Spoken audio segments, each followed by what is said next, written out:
3 interview किया था उसमें, तो 27 पे ऑर्डर दिख रहा था ना, 30 रुपये पर मंथ पक्का। Reserve for discount on debtor, reserve for discount on debtor, her reserve में ज्यादा क्या है मीन्स, तो डेटर यानी कस्टमर को कितना डिस्काउंट हम लोग प्रोवाइड कर रहे हैं, है ना।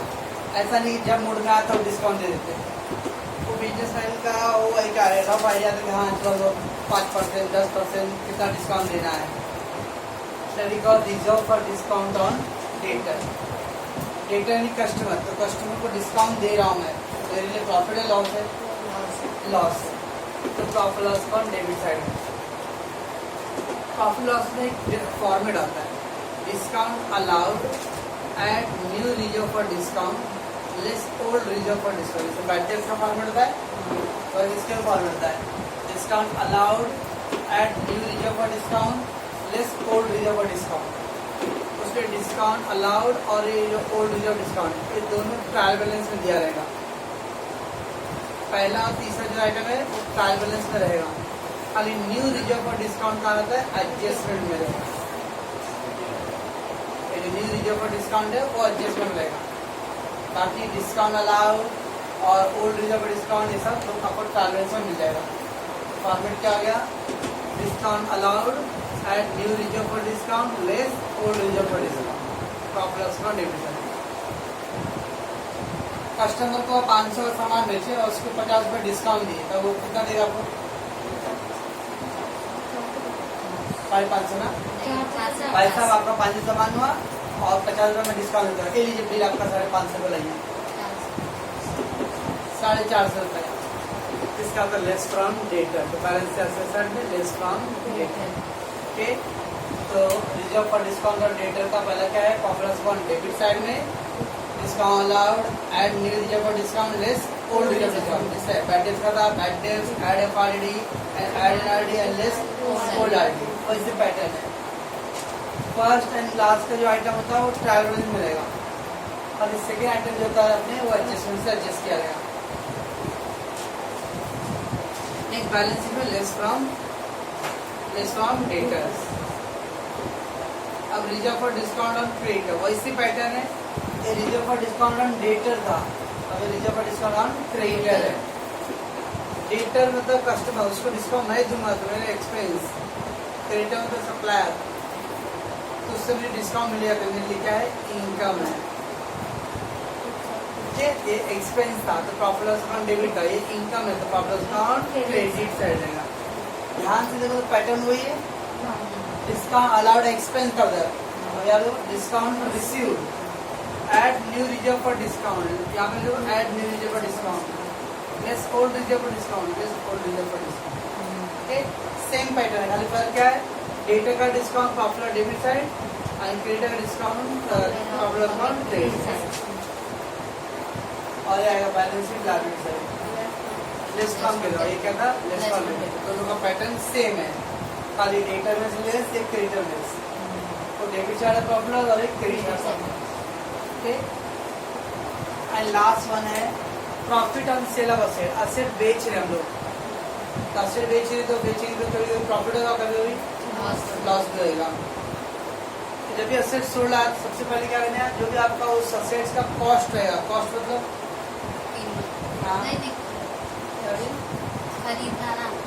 खरीदी मूल्य, तो जितने खरीदा रहेगा उसका उसमें से डेप्रिसिएशन लेस, डेप्रिसिएशन माइनस कर दो, क्या करेंगे, डेप्रिसिएशन माइनस कर देंगे, तो आएगा WDV।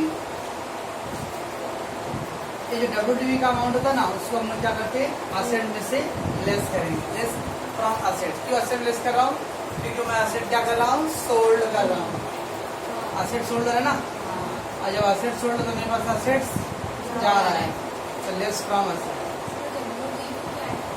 हाँ, कौन बोला, return down value, return down value मतलब जैसे 10,000 का कोई सामान खरीदे हो, ये आपका कॉस्ट हो गया, एक साल यूज कर लिया तो मान लो उस पर 1000 रुपये डेप्रिसिएशन, तो बच गया 9,000, यानी डेप्रिसिएशन माइनस करने के बाद की वैल्यू कितना बच गया, 9,000। Return down value, return down value means after charging depreciation के बाद की जो वैल्यू है,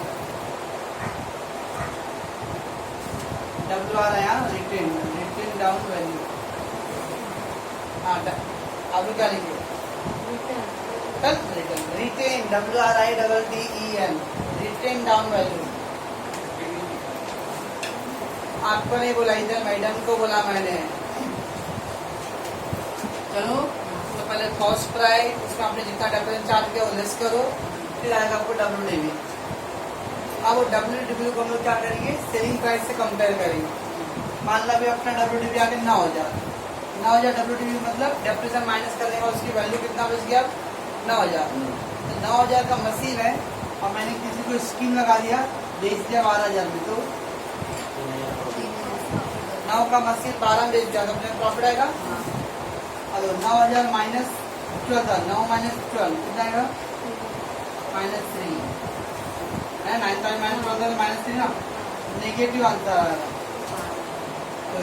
इफ आंसर नेगेटिव प्रॉफिट होता है, प्रॉफिट को क्या कहते हैं, प्रॉफिट। इफ आंसर पॉजिटिव आया तो लॉस होता है, उसको क्या करेंगे, प्रॉफिट लॉस डेबिट। तो पहले कॉस्ट, फिर सेलिंग प्राइस, फिर WDV, फिर सेलिंग प्राइस। आंसर प्लस में तो अपना, आंसर माइनस में तो अपना प्रॉफिट है और credit side profit loss. Answer plus में तो अपना लॉस है, डेबिट साइड प्रॉफिट लॉस। ठीक है, नेगेटिव आंसर आया तो अपने लिए प्रॉफिट होएगा, और प्रॉफिट कहाँ लिखेंगे हम लोग, प्रॉफिट ऑफ क्रेडिट साइड। और पॉजिटिव आया तो लॉस होगा, लॉस कहाँ लिखेंगे, प्रॉफिट ऑफ फ्रॉम डेबिट। और एक इफेक्ट आएगा लेस फ्रॉम असेट्स। असेट की लेस करने के अपना असेट्स बेच रहे ना, एक इफेक्ट यहाँ पे आएगा और दूसरा इफेक्ट प्रॉफिट होगी लॉस हो उसके तरफ जाएगा।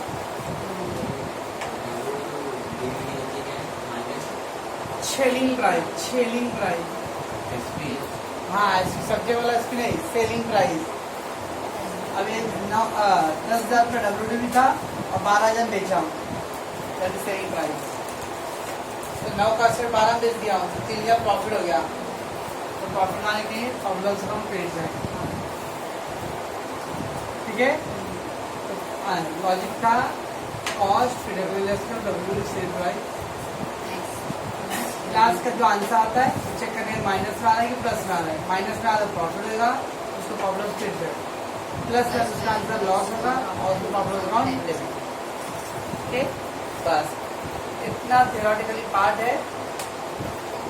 ओके ना, क्योंकि अभी पोलो का 2 पेपर, TY का 2 पेपर का एक्सपीरियंस मेरे को, आप लोगों ने मेरे पेपर से मेरे को एक्सपीरियंस, तो लोग को ऐसा क्वेश्चन आ रहा है ना, ऐसा क्वेश्चन आ रहा है ना, 4-5 क्वेश्चन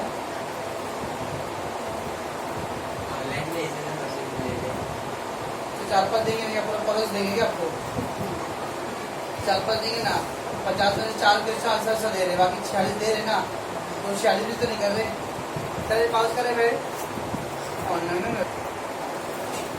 तो एडजस्टमेंट हैव 2 इफेक्ट, एक बैलेंस शीट में आ रहा है तो दूसरा ट्रेडिंग प्रॉफिट में आएगा, मैन्युफैक्चरिंग में आएगा, राइट। बट समटाइम क्या कुछ ऐसा आइटम होगा जो ट्रायल बैलेंस के अंदर रहेगा और आपने को लगे कि एडजस्टमेंट है लेकिन ट्रायल बैलेंस के अंदर दिया हुआ है, तो एडजस्टमेंट की तरह दो इफेक्ट नहीं डालना, उसका एक ही इफेक्ट डालना है। क्योंकि एडजस्टमेंट का 2 इफेक्ट होता है। ओके, और ये आइटम एडजस्टमेंट में नहीं दिया है, आइटम कहाँ दिया है, ट्रायल बैलेंस के अंदर दिया है। तो ट्रायल बैलेंस के अंदर अगर कोई आइटम दिया है, पढ़ने पैसा लग रहा है कि तो एडजस्टमेंट का पॉइंट हो रहा है, लेकिन बिकॉज ट्रायल बैलेंस दिया तो उसका इफेक्ट एक ही डालना है। Sometimes some of the item given in the trial balance, then such item have only one effect. Okay? अगर कोई आइटम ट्रायल बैलेंस के अंदर दिया जाएगा तो उसका ओनली 1 इफेक्ट होता है। डोंट टेक एज एडजस्टमेंट, उसको एडजस्टमेंट की तरह ट्रीट मत करो।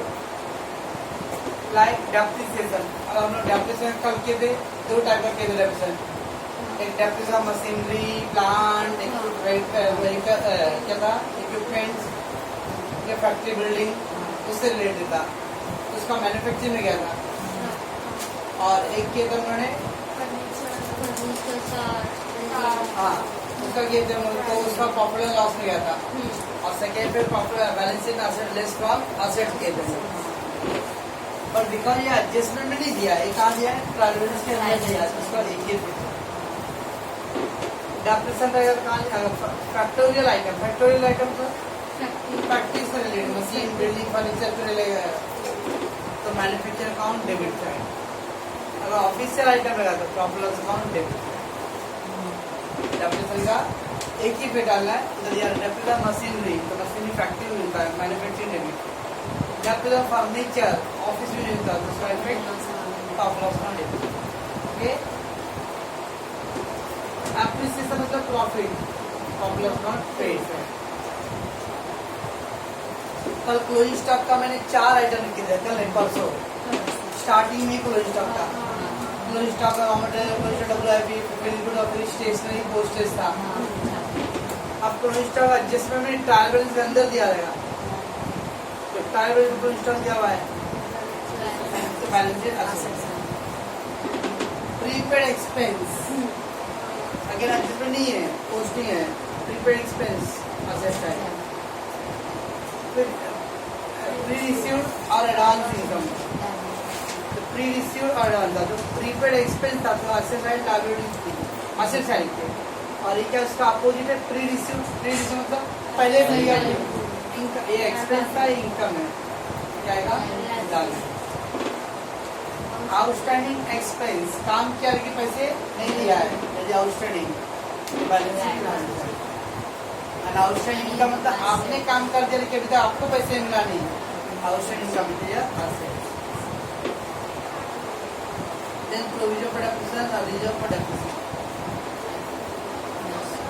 Provision for depreciation means that कोई भी एसेट अभी तक आपने पीछे से लेकर अभी तक जब से खरीदा है तब से लेकर अभी तक कितना उस पर डेप्रिसिएशन चार्ज हो गया है, इसको वर्ड बोलते हैं प्रोविजन फॉर डेप्रिसिएशन।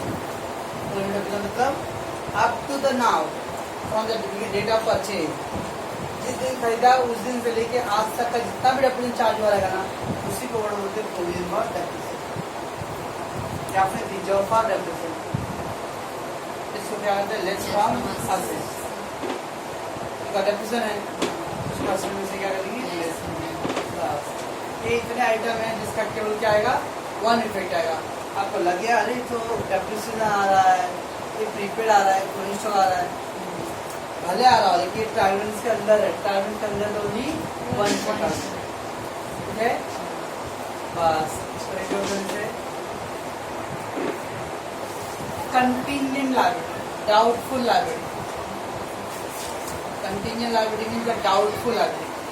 अब लायबिलिटी मतलब कर्ज देना है, लेकिन कंटिंजेंट लायबिलिटी ऐसा लायबिलिटी जो श्योर नहीं कि देना ही पड़ेगा मेरे को, शायद देना भी पड़ जाए और शायद नहीं भी देना पड़े, उसको वर्ड होते हैं कंटिंजेंट लायबिलिटी। मे बी और मे नॉट बी मीन्स एक होता है मैंने किसी से लिया हूँ, कर्ज लिया हूँ, लोन लिया हूँ तो आज तो कल देना ही रिटर्न। एक ऐसा लायबिलिटी जो देना है या नहीं देना अभी फिक्स नहीं है, ये बाद में डिपेंड करता है। से एग्जाम्पल और माइकल इसका आंसर देगा, जो आंसर देगा 100 रुपये दूंगा।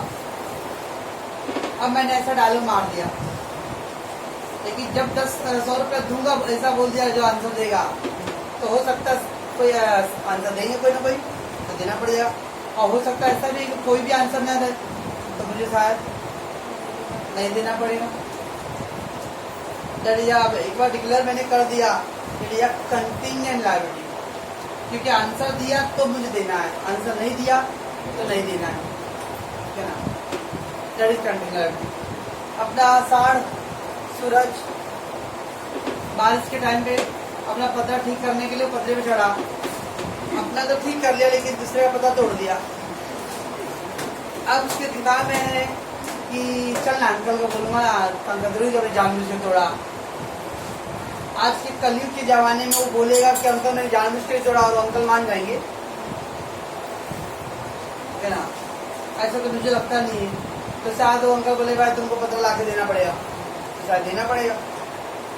हो सकता है वो अंकल लाखों में एक अंकल थे जो मान गए बात, चल रहा ठीक है उठिए, तो शायद दे भी देना पड़ेगा, मे बी और मे नॉट बी। तो ऐसा कोई केस है जहाँ पे लायबिलिटी अभी श्योर नहीं है। कोई केस मान लो जैसे अभी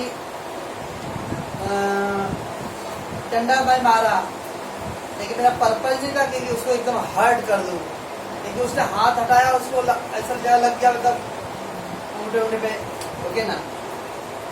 अब उसके घर वाले बाहुबली लोग हैं, घायल लोग हैं, और आके बोले मेरे भाई मेरी बेटी का हड्डी का ऑपरेशन करने का पैसा ला के दो,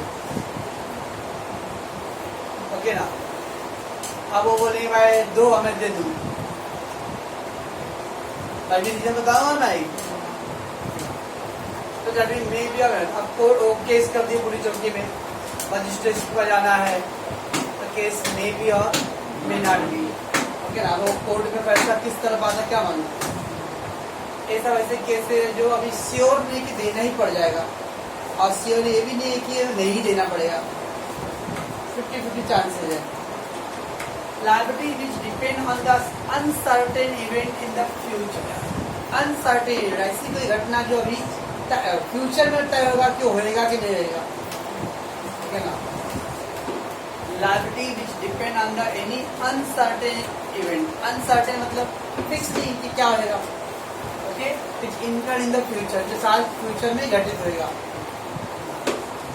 It is not fixed whether the payable or not. Yes, ये फिक्स नहीं कि देना है या नहीं देना है। Liability which may be or may not be payable. शायद देना ही पड़ जाए, शायद नहीं भी देना पड़ जाए। Such liability is called contingent liability, ठीक है ना। अब ऐसा liability जो श्योर है, जैसे बैलेंस शीट लिखते हैं लोग क्रेडिटर, तो देना ही है। बैंक लोन देना ही है। ये सब रिकॉर्डेड लाइबिलिटी श्योर लाइबिलिटी है।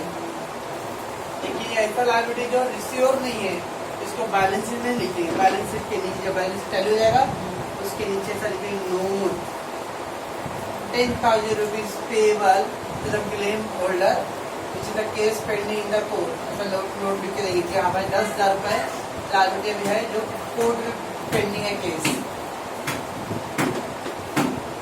It is recorded outside the balance sheet as a note. Outside the balance sheet.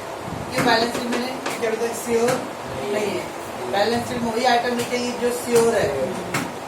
अभी श्योर नहीं है, उसको बैलेंस शीट के बाहर नोट में लिखेंगे हम लोग, ओके। जैसे claim for the bonus by the worker under the negotiation. Negotiation मतलब मांडोली। अब मांडोली मतलब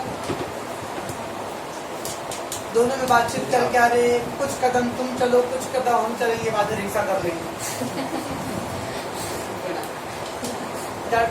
कुछ चीजें आप झुके हो, कुछ जैसे अभी आजकल किसान उधर अकड़ के बैठे, तो गवर्नमेंट इधर अकड़ के बैठे, दोनों अकड़ के बैठे, तो कुछ होने वाला नहीं, वो तीसरा फायदा उठाते जा रहे हैं ना। वो झुकने को रेडी, नहीं झुकने को रेडी, तो कोई सोल्यूशन निकलेगा ही नहीं। तो claim for the bonus for the worker, इस तरह का वर्कर लोग आ रहे, बोले हमको वर्कर बोनस चाहिए, बोनस चाहिए, ओके। और इस टाइप पे चले गए, उनको मनवाने के लिए कभी मम्मी बच्चे लोग जिद पड़ते, एकदम जिद पड़ते, रोड पे एकदम मस्ती कर लेते, तो मम्मी ना चाह के हाँ चल बेटा घर पे जाकर दे दूंगी। वो मम्मी उस समय झूठ बोलती ताकि अरे वो वहाँ से मस्ती ना करे, चले चुपचाप। अब मम्मी को क्या मालूम था कि इसके दिमाग में ऐसा बैठ गया है कि अब घर पे जाकर तो लूंगा ही लूंगा। मैंने कहा सर ये सभी कम के है, मोबाइल के लिए पगार वगैरह देंगे, वादा करके पगार का प्रॉब्लम था तो होता कुछ है, नहीं दिए और घर छोड़ के भागे। मोबाइल चाहिए मेरे को, पेरेंट्स भी सोच रहे हैं कैसा करेंगे। तो कुछ लोग ऐसे हैं, that is the claim for that, may be और may not be. Damage by any party but the suit in the court is in the court. Suit मतलब वो सूट नहीं जो आप लोग सोच रही हो, सूट यानी केस। तो किसी पार्टी ने डैमेज हुआ, डैमेज मतलब अरे मैंने जब दीवार तोड़ा, मतलब दीवार पे खिलाई मारा था, उधर पे उनका कुछ टूट गया, और वो बोल रहा है भाई कि मेरा 2 लाख का पेंटिंग टूट गया है, अब मुझे ला के दो। तो कोर्ट में केस चला गया है, तो केस कोर्ट में, तो मे बी और मे नॉट बी वाला हिस्सा है, इसलिए भी क्या है continue liability. Claim likely to raise under the warranty given for the product sold. अब वारंटी दी हो, वारंटी गारंटी होता था, सामान रिटर्न करके देगा, नया देगा, और वारंटी पर सामान बना के देगा। अब सामान बेच दिया हूँ, वारंटी ले लिया हूँ, इसका मतलब 7 साल का वारंटी है।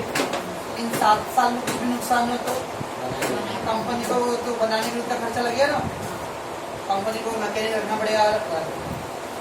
अब कोई गारंटी 7 साल में कंपल्सरी खराब होगा ही, कुछ इलेक्ट्रॉनिक आइटम नहीं खराब होते। और ये भी गारंटी नहीं कि खराब नहीं होएगा, हो भी सकता है। डबल केसेस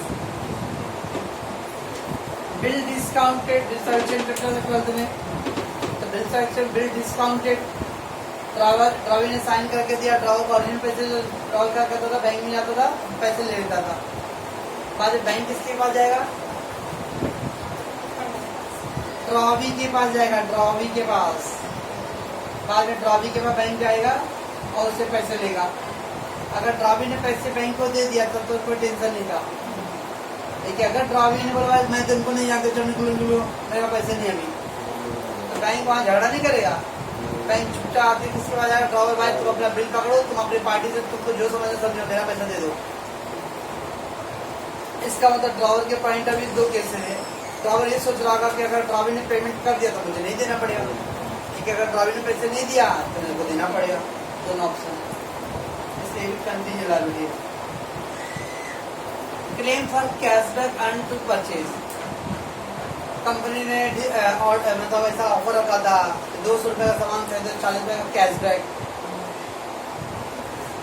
ओके, अब कंपनियां एडवर्टाइज करता ताकि मार्केटिंग हो भाई। ओके, तो कस्टमर ने 200 का सामान खरीद दिया, जब खरीद दिया था रूल के हिसाब से क्या था, आपने बोला था कि 200 खरीद दिया तो 40 रुपये का कैशबैक, 200 कैशबैक। ओके, कंपनी से तो बहुत सारे वर्कर लोग अवेयर नहीं होते सब चीज़ों के लिए, ऐसा नहीं लेंगे। बहुत सारे लोग अवेयर हो तो झगड़ा करते भाई मेरे को चाहिए मेरा वाला कैशबैक। ऐसे आज के जाने कैशबैक का अवेयरनेस ऐसा तो चूरन मत दो मेरे को, ठीक है ना। आज हम कैशबैक की तो पीछे भागते थे, कहाँ पे कैशबैक मिलता रहे, तो क्या कैशबैक कहाँ, नहीं मैं वही बोल रहा हूँ, मैं वो जानना रन से किस जगह मिल रहा है। और आज 80-90% तो यूथ उसी कैशबैक के चक्कर तो है, वही ट्रांजेक्शन या वहीं से करता है जहाँ पे कैशबैक मिलने के चांसेस है। ओके ना, चलिए ये 5 एग्जाम्पल थे क्या कंटिन्यू लायबिलिटी। तो अभी वो लोग ऐसा बताया था, सो ये कौन सा लायबिलिटी, ये कौन सा लायबिलिटी है, कंटिन्यू लायबिलिटी होता है डाउटफुल लायबिलिटी, मे बी और बिना सिचुएशन वाला। ओके ना, इसको रीड कर दो और पॉज करो उसको। अब एसेट्स के बारे में तो अपने को नॉलेज है, बड़े एग्जांपल में वेरी इंपॉर्टेंट। अब फिक्स एसेट्स, फिक्स एसेट बताता है लॉन्ग टर्म एसेट, जिसका फायदा आपको 5 साल या उसके ऊपर मिलने वाला है। Any asset is give the long term benefit, say example 5 years और more. Okay, that is called fix assets which giving the less than 1 year benefit, 1 साल से कम का फायदा देता है, तो उसको कर लो current asset, short term assets. Okay, अब फिक्स एसेट में 2 पार्ट है, टैंजिबल एंड इनटैंजिबल। सुनिए, tangible intangible, which can be seen, which can be touched, that is tangible, which cannot be seen, which cannot be touched, that is intangible। तो machine, building, furniture, motor का equipment सब क्या है, tangible है। और intangible में goodwill, copyright, patent, trademark, software, design, ये सब क्या है, इनटैंजिबल है। ओके, क्योंकि उसको हम खाली महसूस करते हैं, टच नहीं कर सकते, छू नहीं सकते हैं। ठीक है, तो these are the items या इंडेक्स हम लोग पहले पढ़े, खाली जहाँ या रिकॉल करने के लिए। तो tangible versus intangible. Current assets मतलब less than 1 year benefit, debtor, bill receivable, cash in hand, cash at bank balance, cash balance, closing stock, prepaid, outstanding income, ये सब जो भी आइटम है सब क्या है, करंट एसेट है, शॉर्ट टर्म एसेट्स है। ओके, अब बच गया एक इन्वेस्टमेंट। पहले जाने बोलते थे बेटा 2 नाव पे सवार मत तो डूब जाएगा, आज के जाने में 2 नाव पे सवार नहीं बना तो आगे बढ़ ही नहीं पाएगा। 8 महीने से कोरोना काल में न तो इनकम का कोई सोर्स नहीं है, और हॉस्पिटल में तो लास्ट तक 3-4 महीने चलो थोड़ा हालात बदल रहे हैं, पर वो स्टार्टिंग अप्रैल मई जून तक 3 महीने तो कम से कम एकदम ही वर्ष था। अब 3-4 महीने मुंबई जैसे शहर में 3-4 महीने ना आमदनी ना हो रही कि खर्चा तो ही उतना ही था, अगर ऐसा नहीं कि एकदम कटौती करके खा रहे तो खर्चा ही नहीं हो रहा था, तो थोड़ा बहुत फिजूल खर्च ही नहीं था, लेकिन तो भी तो खर्चा था ना। ओके, तो 1 महीना चलो ठीक है एडजस्टमेंट, 4 महीना बिना इनकम के एडजस्ट करना कैसे हुआ रहेगा? पीछे का इनकम कुछ सेविंग बचा के रखे तभी ना।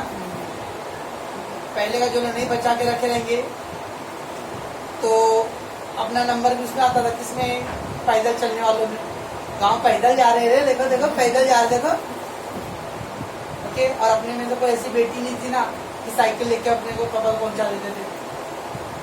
रात बीच में एक लड़की साइकिल लेके बिहार, जयपुर से बिहार पहुंची थी। तो जो लोग पैसे बचा के थोड़ा बहुत सेविंग किए रहेंगे या कहीं और इन्वेस्ट किए तो 1000-2000 आ रहा है, तब तो हो जाएगा। That is called investment. Investment made in other business like share, debenture, other company. किसी कंपनी के शेयर मार्केट में पैसा लगा दिया आपने, बैंक में एफडी जमा किया, फिक्स डिपोजिट। एनएससी क्या है? National saving certificate, post office में पैसे जमा कर रहे हो। गवर्नमेंट के किसी स्कीम में पैसे लगाया, जैसे गवर्नमेंट बॉन्ड या गवर्नमेंट सिक्योरिटी, ये सब क्या था? इन्वेस्टमेंट था। ओके, अपने बिजनेस को छोड़ के किसी और बिजनेस में कहीं और पैसे खर्च करना, उसको इन्वेस्टमेंट। कहीं और खर्च करना तो वड़ा पाव में खर्च करना नहीं, ऐसी जगह उसको कुछ बेनिफिट मिलना चाहिए। बस ये सब था आपका असेट्स। ठीक है, स्वाहा।